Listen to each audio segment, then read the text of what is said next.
Hey everyone, Sleepy Reader here with my comic book thoughts for the 10 comic books this week that I've read.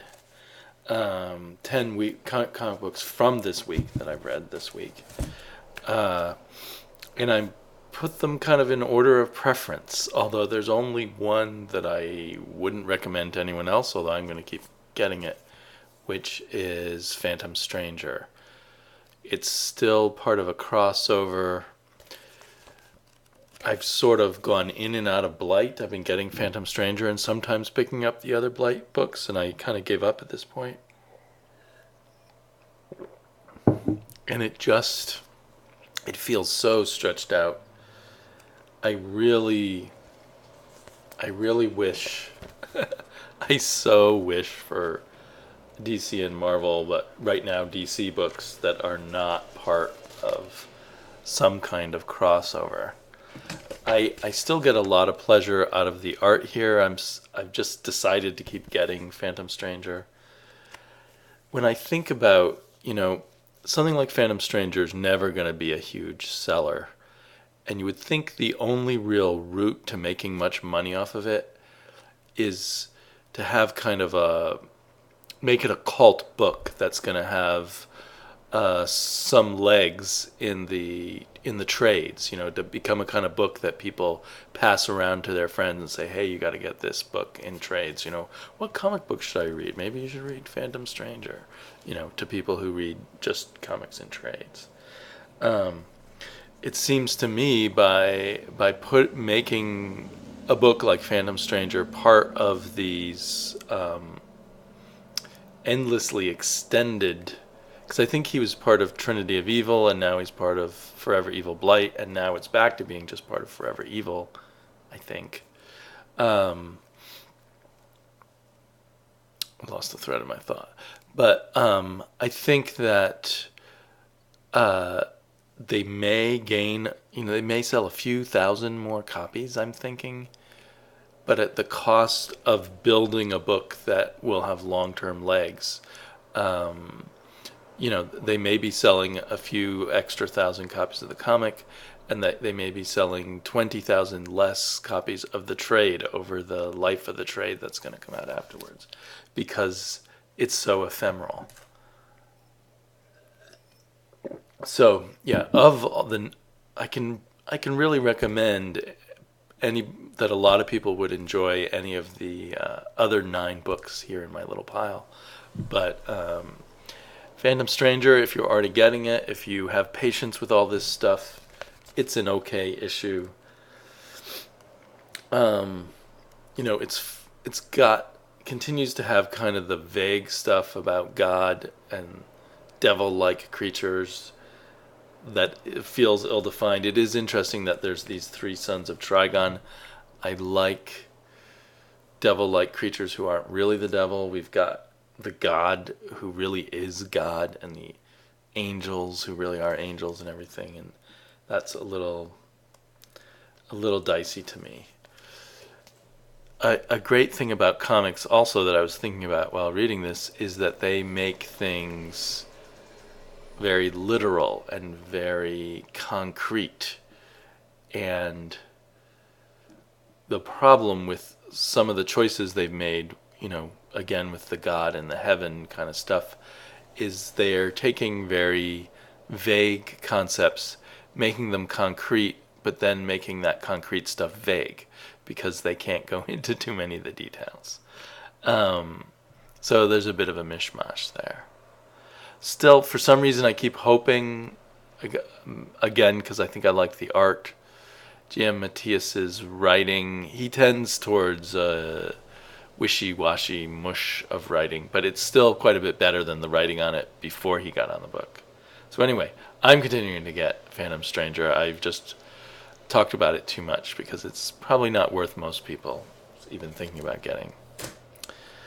So then, I guess, so that was number 10 out of 10. Number 9 out of 10, a number of these are surprising in their relative positions. And this is just for me, not for what you should get. Trillium, I just didn't The last issue was kind of okay, but felt a bit like filler.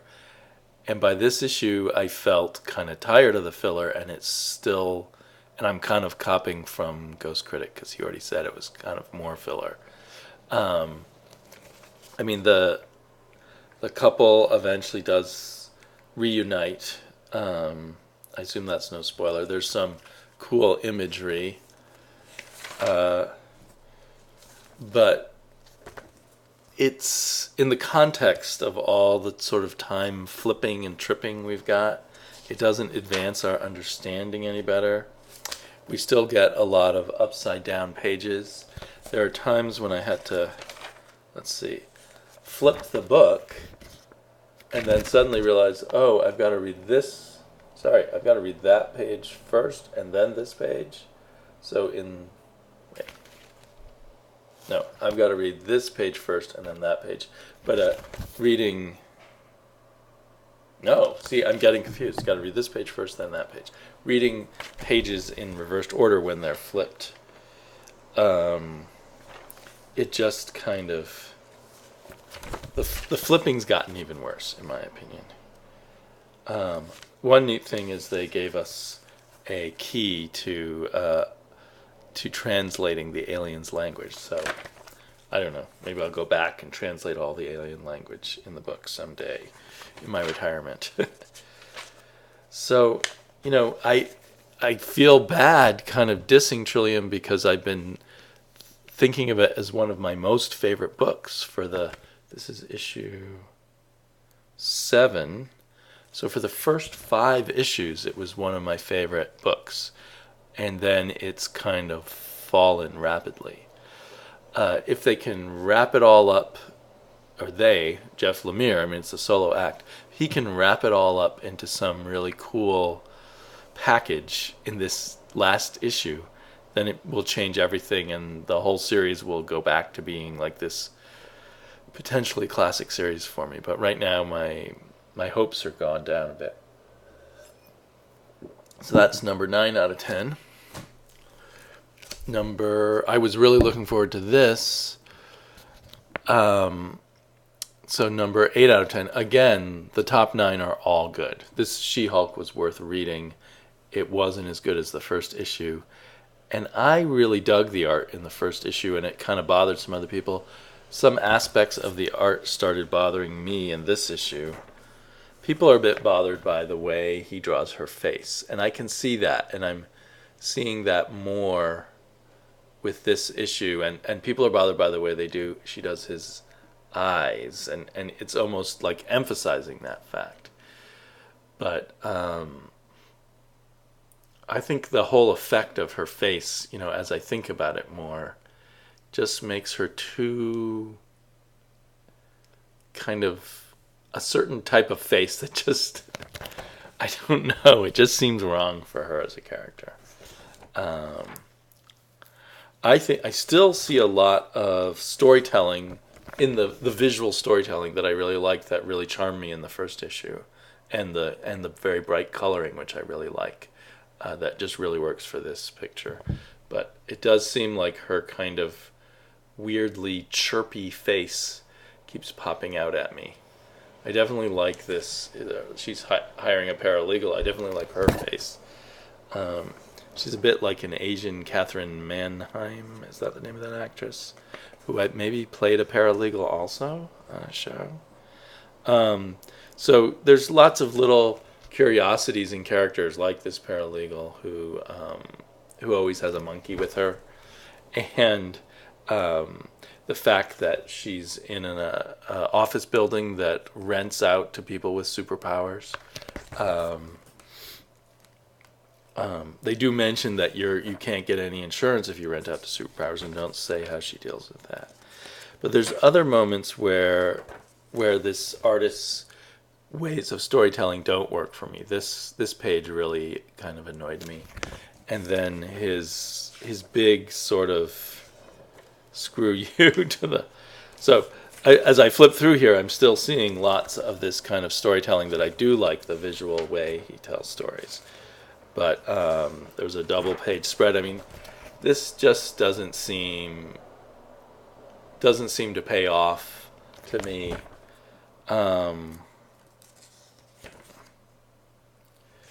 She's supposed to have such an intense look that she's going to scare them away, but she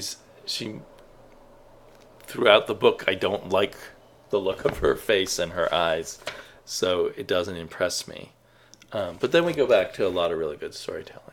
So I was a bit disappointed that this issue didn't seem to go anywhere in particular. I guess he's setting up his cast of characters a little more. We're going to get Hellcat as her Patty, whatever Hellcat's name is, as her investigator. So we've got her paralegal and her investigator, which I guess especially a criminal lawyer needs, but other lawyers too, I think. And then we have a nice setup for what's going to happen next issue, a kind of fun reveal, which makes me look forward to next issue. So I'm still glad that I put She-Hulk on my pull list, but I do recognize it's a bit surprising for the second issue to be a bit lesser. And, this is all about being a lawyer, and Charles Soule, the writer, is a lawyer, and he mentioned when this came out he had been kind of hiding the fact he was a lawyer before because people kind of have a prejudice against lawyers. In his other book that I read from this week, there's a bit of lawyering in that too. So that's interesting. He's kind of out of the closet as a lawyer. I hope he doesn't go too far and put lawyer stuff in every book he does. So, Action Comics, I'm really enjoying this series. So this one would be the number 7 in my little countdown here. And this was a good issue. It's very enjoyable art, very enjoyable coloring. The story is fun. Lana Lang is a great character here. There's some other interesting touches. Superman doesn't really get what he wants, but there's a resolution, and then there's a good lead-in to the next story, although there's a reveal of a character that I know nothing about. I don't know if she's been around in other Superman stories or in some other stories in the New 52, or should be known to us from the old 52. I don't want to spoil it by showing you the last page where they reveal who this character is, but maybe later on someone can tell me who she is. If you've read Action Comics, why should I be so excited about the revelation of who's leading these evil people in a tower, or apparently evil people in this tower? It's a weird cover. Superman looks kind of old there, a little decrepit. But anyway, overall, satisfying issue. So I'm probably going to keep getting Superman. I'm torn because I can get this in trade later. It feels nice to touch these covers on the $3.99 DC books. But generally, I'm struggling against $3.99, trying to cut the line. Swamp Thing was a good issue, but not a great issue. And this was the other Charles Soule book. And I wonder if Soule is slipping. I think it might just be one issue as he moves into setting stuff up. At the moment, it feels like a bit of a repetition where someone else is stealing Swamp Thing's power away from him. And he does seem a bit of a sucker. The art remains beautiful. There's these interesting characters from three people who are now humans who once were Swamp Things, who Swamp Thing pulled out of the green. They seem to just be they're interesting characters, but they seem to be wandering a bit. And two of them just wander into New Orleans and eventually go talk to a lawyer who they physically intimidate. Very cool visuals. Kind of a callback to some of the trippiness of some of the Alan Moore Swamp Thing. but yeah, it was a lesser issue. I really hope it's not. I hope Soul is still moving with great strength. I definitely enjoyed reading this issue. It's more like after the fact, thinking about it. It just seemed like a weaker issue and maybe didn't have as pleasing a rhythm or structure as most issues of Swamp Thing have had since Soul took over. So, yeah. A less good book of a very good run so far. So let's hope that Charles Soule isn't falling down a little bit. It kind of popped into my head, and I'm sure this is wrong, or there's plenty of other people like this. But to me, I'm feeling like when I read Charles Soule that he's more of a grown-up than some of the other writers. He seems to, even though he's working with all the same comic book tropes, he seems to do it in a slightly more mature way, and I don't mean mature in any graphic kind of way or even content, but just sort of mature in his handling of the same kind of stuff, if that makes sense.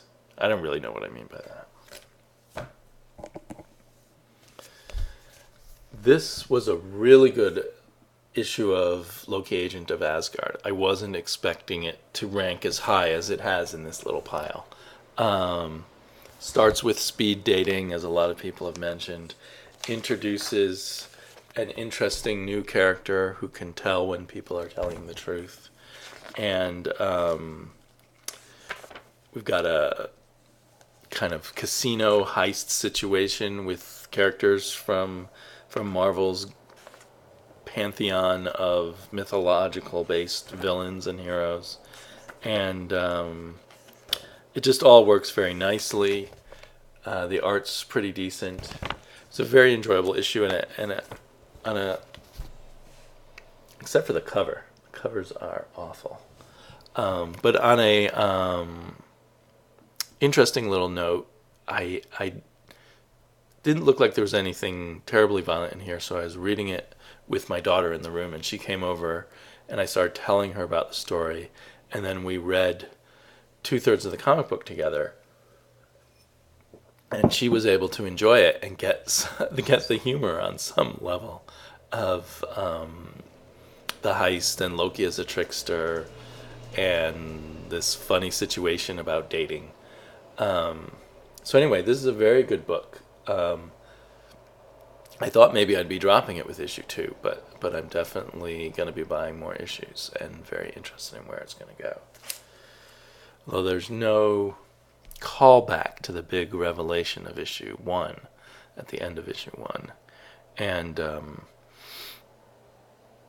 that makes me fear all of this is going to be stretched out for 12 or 20 issues, which is a bit annoying.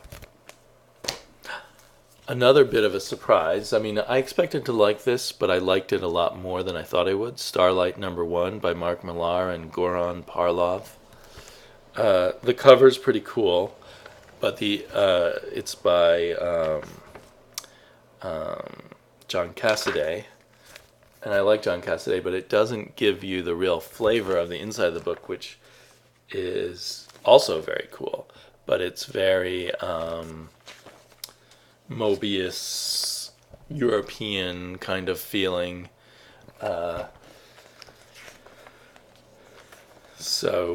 Yeah, I don't really know how. I feel bad when I'm always saying this is like Mobius or something. But anyway, it has that kind of feel.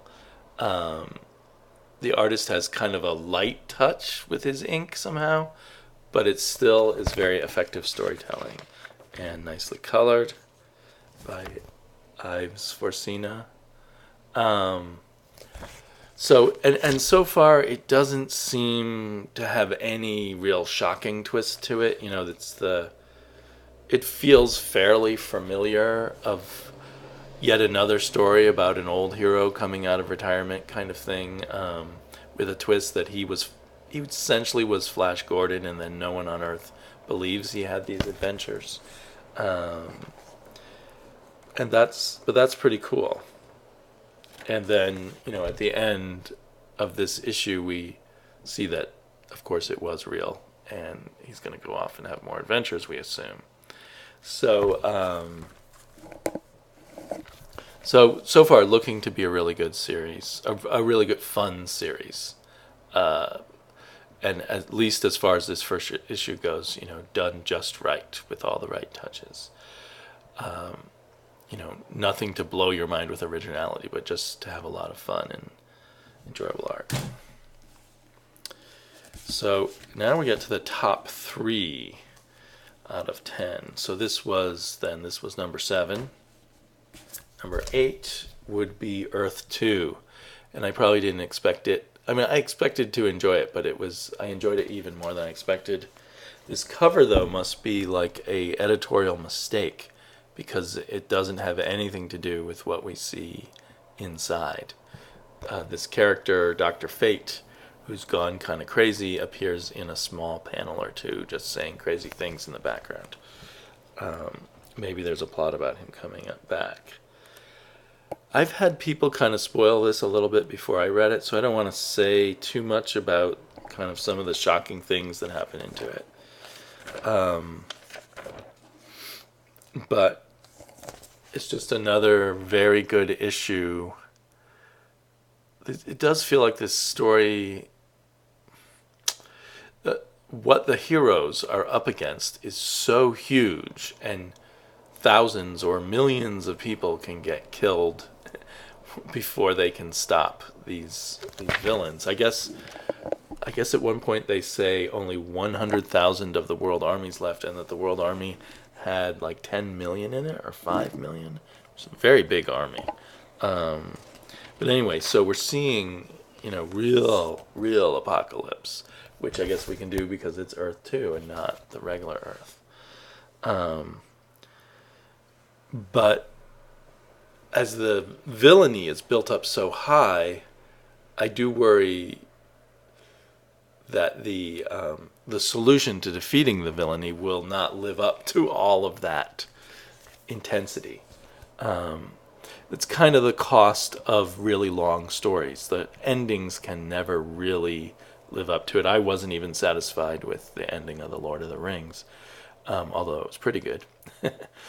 But the journey of this will probably be worth it, even if the climax of this long return of Superman as a representative of Darkseid kind of arc, even if the ending of it doesn't match the weight of the rest of the story. Number 2, and it could have been number 1.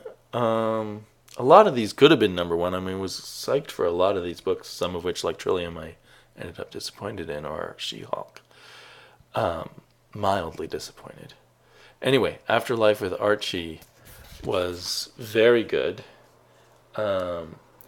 It continues, the horror of it continues to be largely, there is something, the script is good, but the art is great. This is like what Francisco Francavilla should be doing. And in fact, he came up with the idea, didn't he, originally, the idea of Afterlife with Archie as zombies. So we get some pretty intense stuff in here. Again, maybe I don't want to give it away too much for people who haven't read it yet. But I really liked this issue, and Archie will never be the same, at least within this series, of course. He goes on being the same in his other series. But anyway, great stuff. It's interesting to note in the news, this the writer of this, so the credits aren't on the cover, Roberto Aguirre Sacasa, who has written Archie Meets Glee, and I think has actually written some Glee, episodes of Glee, maybe, or some other TV shows. Anyway, he's been made like their chief creative architect of Archie now. I assume maybe partially because of the success of this series, but maybe other stuff he's done. But the success of this series seems to be so much about Francavilla rather than the writer. And the writer's doing a good job, but as I said, Francavilla is really carrying it. And if it wasn't for his art, I don't think this would be the big seller that it is. It just wouldn't be the same, wouldn't be right. So I hope Francavilla stays for the whole run for however long Afterlife with Archie is going to last. It'll be interesting. If I'm right, I believe this is very successful by Archie's terms, what they'll do next as they see the success of this. Oh, another thing, I've been reading a lot of Archie with my daughter, and clearly the best writer and sometimes artist, because I think he does both at Archie, is Dan Parent. So I was a bit surprised to read that they didn't give Dan Parent some important editorial thing rather than this Roberto Sacasa person. But again, I don't know everything that he does. So my number one book, and it's kind of personal to me because I don't think it would, if you just read this issue of Clone number 15, I don't think you'd get that much out of it. But having come the whole journey with Clone, from Clone 1 now to Clone 15, it just continues to maintain a kind of unique intensity that just goes on, and I keep being amazed issue after issue that they do it. Keep being amazed issue after issue that this artist, inking and penciling and inking, maintains the high level of storytelling and detail and just badassery. So this,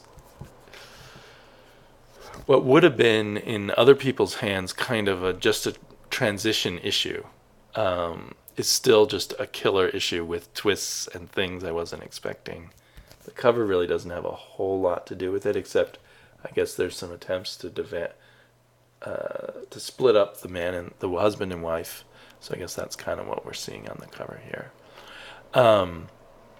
Clone is going to take a month's break, which is, I guess, the regular pattern now for Image Comics, and Volume 3 will be coming out during that month.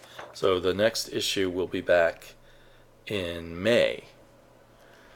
And I recommend, if you're at all curious about it, to get the first volume and give that a try. And if you like it, the first 2 volumes tell a completely complete story. So if you like that first volume, then you can get the second volume.